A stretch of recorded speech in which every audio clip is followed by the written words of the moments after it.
Victoria Hartwell walked through the grand ballroom like she owned the place. In many ways, she did. The annual Boston Charity Gala was the highlight of the city's elite calendar, and she was the queen bee. Crystals sparkled from the chandeliers, an orchestra played softly, and the smell of imported orchids filled the air. It was a night designed to display wealth.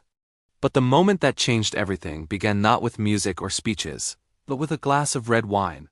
Jasmine Washington, a 24-year-old waitress working her way through Harvard, was serving guests with practiced grace when Victoria accidentally bumped into her. The wine splashed across Jasmine's white uniform like blood on snow. Victoria smiled, not kindly, but cruelly. "Oh, how unfortunate," she said loudly enough for half the room to hear. Some people just don't know how to behave in civilized settings. The laughter from Victoria's group was quiet but sharp. The sting of humiliation was immediate. Jasmine stood still, holding the tray with quiet dignity, though her heart raced in her chest. She apologized politely and went to clean up. What Victoria didn't know was that Jasmine was not just any waitress. She was a top student at Harvard, fluent in French, and working part-time to support her family. She was the kind of woman Victoria would never have imagined standing toe-to-toe with. When Jasmine returned to the ballroom, Victoria decided to humiliate her further. In front of her friends, she mockingly asked Jasmine to read the evening's French dinner menu.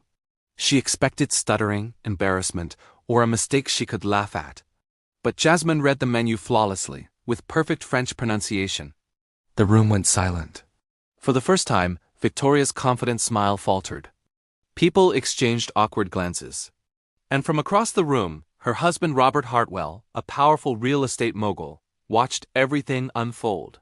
Robert had been married to Victoria for 23 years, long enough to know her cruelty. But that night, something changed. He saw not just his wife's arrogance but also Jasmine's extraordinary composure. He saw strength.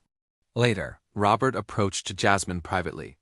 He apologized for his wife's behavior and asked a simple question: "You re not just a waitress, are you?" Jasmine told him about her studies, her research on racial discrimination in corporate spaces, and how she had recorded the entire interaction, every insult, every racist remark. Robert didn't get angry at her. He got quiet. He understood exactly how devastating this could be. Then he did something Victoria never expected.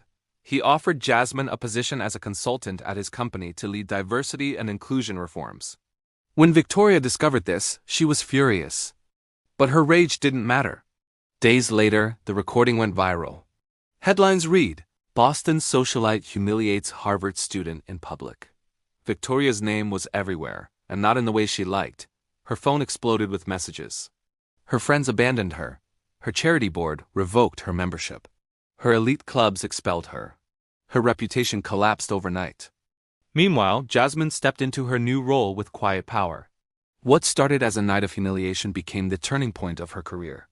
She became the face of real corporate change, turning the pain she endured into a mission. Robert filed for divorce. Victoria lost her standing, her influence, and the perfect image she had built her life around. Jasmine rose not out of revenge but out of resilience. Months later, at her Harvard graduation, Jasmine spoke to the crowd. "Never let anyone define your worth based on their prejudice. The best revenge is to become everything they said you couldn't." Victoria had tried to put Jasmine in her place. Instead, she handed her the power to change everything.